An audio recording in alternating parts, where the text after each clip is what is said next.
Hello YouTube friends. Before we start on this video, I just want to say, well, yes, I've had my hair cut. It's cool, isn't it? But after that, the last video that I posted that was this muffins thing had some terrible visual lights flashing and wobbly stuff around about minute 19. Lots of effort has been put forth to solve that problem. I'm now confident that all the measures that have been taken means that you can watch that video without having that minute of nonsense. And so, for your viewing pleasure, here is me making muffins. Normally. Catch you next time.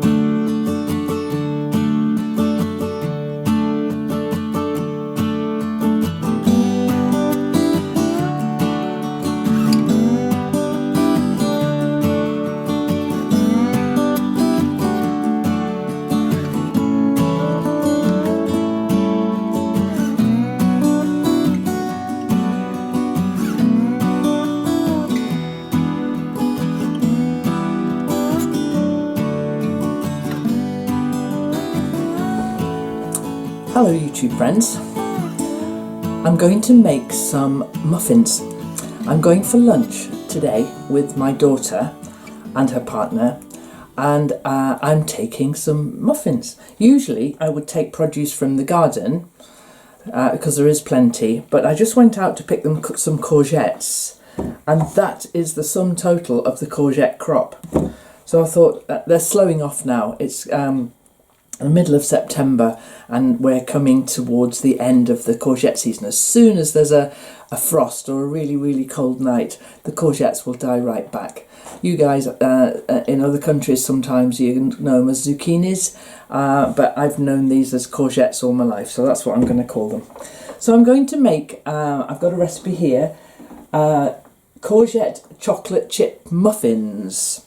Now, I've got most of the right ingredients. I've collected everything together here, but the very last ingredient is dark chocolate chips. I haven't got dark chocolate chips, but I've got a slab of white chocolate. So I'm going to make these white chocolate chip muffins, and that will be fine.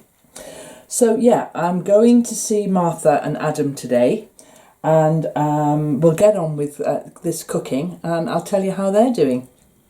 Okay, first thing to do, turn the oven on to, preheat the oven to 180. Okay, so that's about there. I'll just get a bowl and we'll make a start. Okay, so I'm just going to go down the list then and weigh everything out. I'll get myself all prepared. I've got my coffee here. It's quite early in the morning. I'm not setting off just yet, but I want these out of the oven and a bit cool before I set off. So it's very autumnal out there, really lovely autumnal day. Now I've got these new scales because I took the other scales to my pottery studio because they were getting a bit messed up. So we don't want that, do we? Now, how much flour? You want 200 grams of plain flour. Now I'll tell you the weird thing about this is I'm making these now to take to my daughter, who is a baker.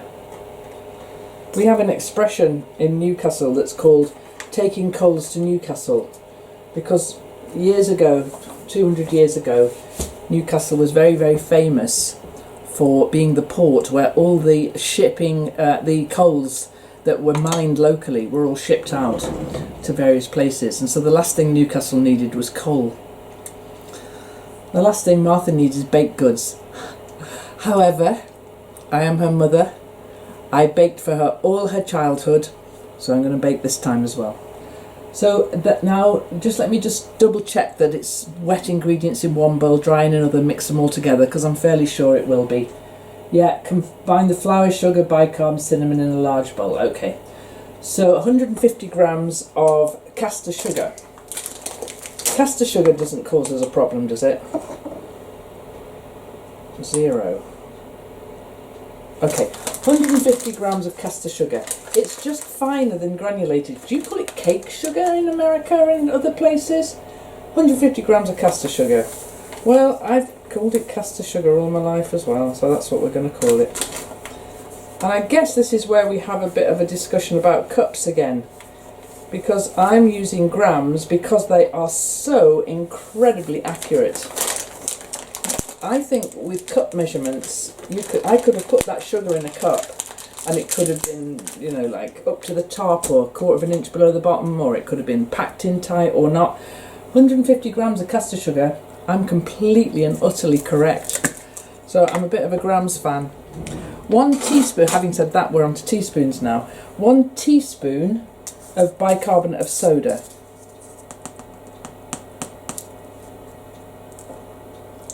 In she goes. 1 teaspoon of ground cinnamon. Cinnamon. I'm not a big fan of cinnamon, so I'm just going to put a very level teaspoon in.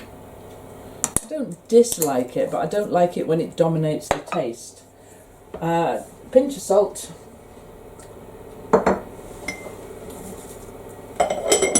Just grind that up a bit. Okay, so that's all the dry ingredients.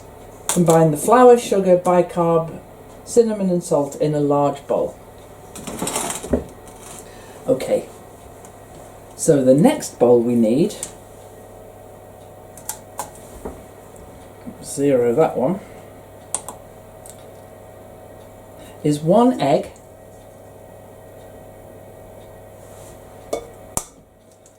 thank you hen, it's a nice egg, 120 ml of vegetable oil, okay, go slowly, 120 ml, it's quite a lot it turns out. It's easier to do it slowly so I don't have to take it out when it's too much. 120 ml of vegetable oil, 60 ml of milk,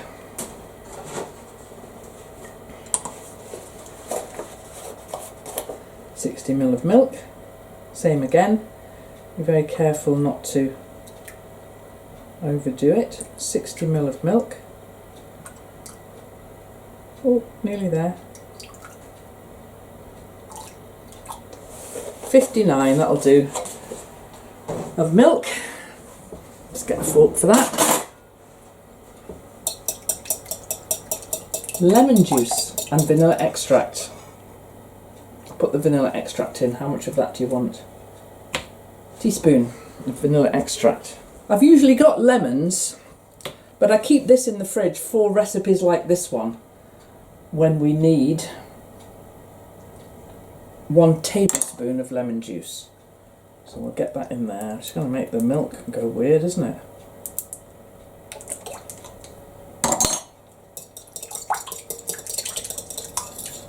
So that's just like a pretend lemon juice. It's lemon juice, but it's not out of a lemon. It's out of a plastic thing, which I don't really like, but it's good for cooking.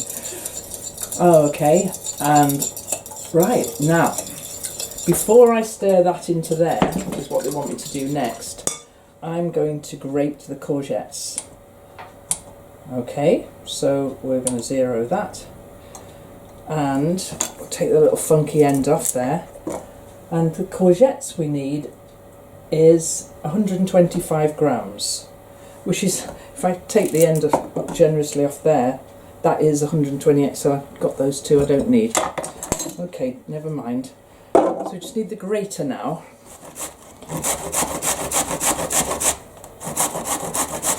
So I've got all the dry ingredients, all the wet ingredients, and the courgette now. And the courgette, you probably won't even taste it, but it really will make it lovely, lovely and moist.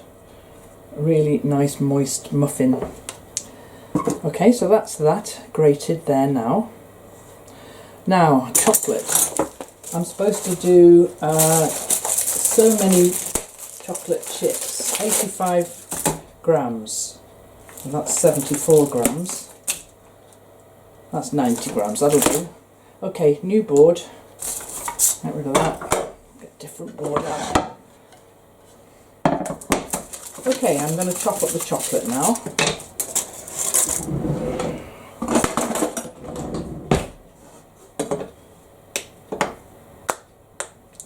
It'll be alright being white chocolate.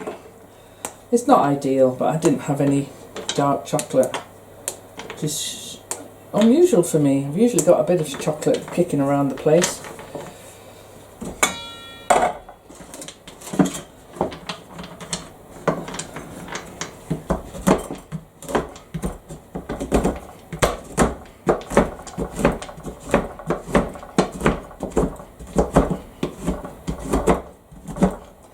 So it says chocolate chips, but I think chocolate chunks will be fine.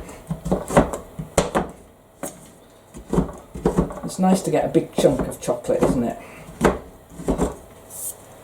Okay, I'm just going to run down the ingredients just to make sure that I haven't missed anything out. First thing I look at, I've missed out. It wants 60 grams of walnuts, also chopped.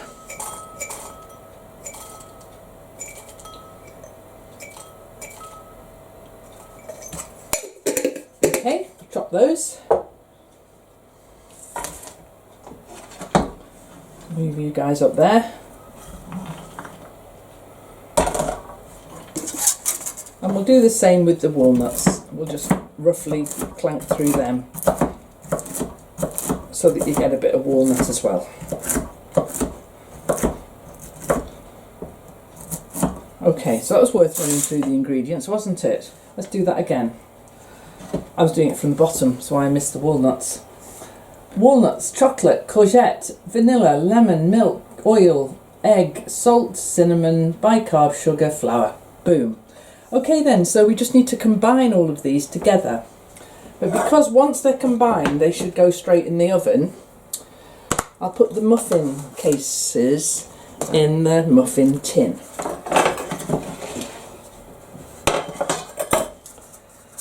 So it says it makes 12, and this is a 12-hole muffin tin, so let's just imagine it's right. It's nice to have a nice big muffin though, isn't it?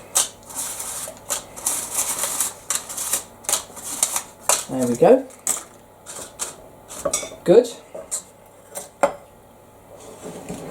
Pop that there. So this is all my dry ingredients. Flour, salt, bicarb, cinnamon and sugar. And what the recipe says now is to combine that into there, the wet stuff. And so in here then is the egg, milk, oil, lemon juice and vanilla. I'll pop all of that in there. Give it a good old scrape. Don't miss any of that. Oh, the vanilla smells nice. And now I'm just going to combine this. Now I'm not whisking this up with my food mixer, you know, my handheld food mixer thing, because in fact it barely needs combining this. You just really need to bring it together like that. In fact, it's better if it's a bit lumpy too. So now we're going to put the courgettes in and fold those through. And do you know something? Not all that folding going on too much. I'm going to put the chocolate and the nuts in as well. So I'm just going to fold all this lot together. And really we just want the muffin mixture to combine together. We hardly need to mix this. You'd be surprised at how well this all comes together. That's enough mixing. As soon as you can't see any more dry flour, that's it, you're done. There's a bit of dry down the bottom there, which is why this spatula is a good thing to do it with. Okay then, so get rid of all the things we've finished using.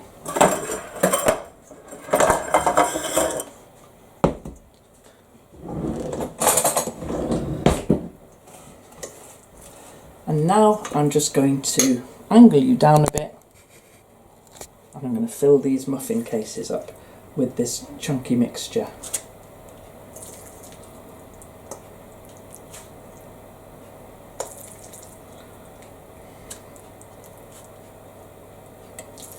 Like this.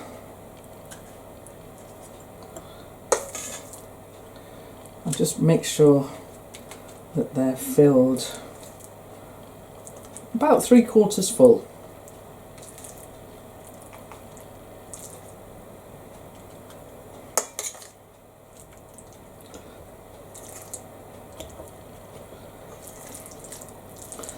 some massive chunks of chocolate in here. It says 20 minutes in the oven, so that's what we'll do.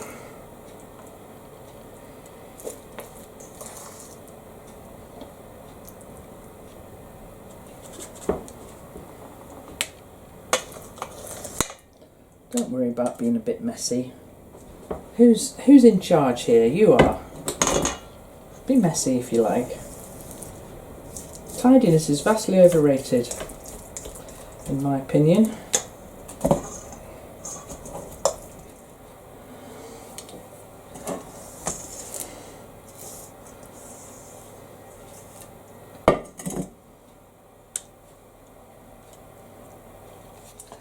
So the oven's come up to temperature nicely, so I'll put those in the oven. So they'll be in the oven for about 20 minutes now. And I'll just have a big clear up of all this mess I've created. Martha's got two big projects on at the moment. First project is she's growing my grandchild, which is very exciting. Not very much longer to go now, which is why I'm going to see them. Spend a bit of time with them before the baby arrives, which is nice. Getting everything ready and prepared. I've been doing some sewing and knitting for them, and we want to talk about some more projects that we might do before the baby comes. But the second big project Martha's working on, she's a baker, and she and her partner, business partner Neil, have Pink Lane Bakery in Newcastle. I might have mentioned it before. Well, Pink Lane Bakery are expanding premises. They're going to keep the little shop they've got in Newcastle, but they're taking on other premises in a little nearby place called Gosforth, which is about 3 miles away from the centre of town. And they've taken over, they're renting the old fire station in Gosforth, and they've converted it into a bakery. Well, they're part way through doing that, which is what I say. She's got two big projects on at the minute. You know, one's growing a human being and the other one is developing a new bakery. And, you know, the timing's not great, I have to say. The timing is not great. But there's a lot of work needed to get the ovens and all the equipment and to get the contractors in to do all the work that needs to be done. If you imagine an old fire station, then the big doors that opens to let the fire engines out, they've just got to be a shop front now. So they're having a whole new front put on with ordinary sized doors. And so they've raised some of the money themselves, but they're doing a big fundraiser, which is, if I have the skill, I will tag it onto the end of this little video so that you can see that the video that they've put together to tell people about the fundraiser that they're doing to raise the additional money they need to make the bakery. It's a very nice little video. It turns out there's more than one video maker in the family. I really, really like it. Anyway, all the reward tiers, all the perks they're called, are all bread or bread courses or birthday cakes or wedding cakes or all sorts of things. And so if you live in and around Newcastle, please have a look, because there'll be something you'll like there. I mean, the simplest one is a loaf of bread and an invitation to their launch party, which is the simplest thing, right up through to some fantastic bread courses and the wedding cake. If anybody's ever needing a wedding cake, they're amazing things. But there's one perk that's not food, and that would ship internationally. And Martha, if you look at the little video at the end, all the graphics, all the lettering and so on, Martha has done all of that with her. She was, first of all, apart from being awesome and my daughter and a great baker, she's a really great artist as well, and she does lino cuts and lino prints, and so she made all the graphics for the bakery. And one of the perks that's on offer there is one of her, she's done a limited number of prints of one of the bakery prints that she made when the bakery first launched. So that's not food, although I had a lovely comment. I put this on Instagram, and I have a friend who lives in Scarborough, and she and I are good mates. We go way, way, way, way back. and to when she was, what, 18?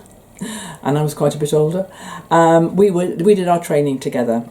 Anyway, she sent me a message saying, all of these perks, I can't take advantage of any of these perks because they're all food. So I don't live nearby. And so I said, well, one of them isn't. One of them's a print, that you could look at that. And then she said, but can I eat it? And so I said, well, yeah, if you want to. So if you ever come up north, Teresa, then I'm going to treat you to some Pink Lane Bakery stuff. So there's an invitation. Anyway, one non-edible perk. But the other thing is that people can just give a donation towards the cost of what they're doing. So how long have we got on these here? 15 minutes we've got. Great. Okay, so I will, there's another 15 minutes or so left on the buns. I'll show you them when they come out of the oven. I would quite like to ice them with a bit of white chocolate over the top. If there's time to do that before I go, then I'll do that. But if there isn't, I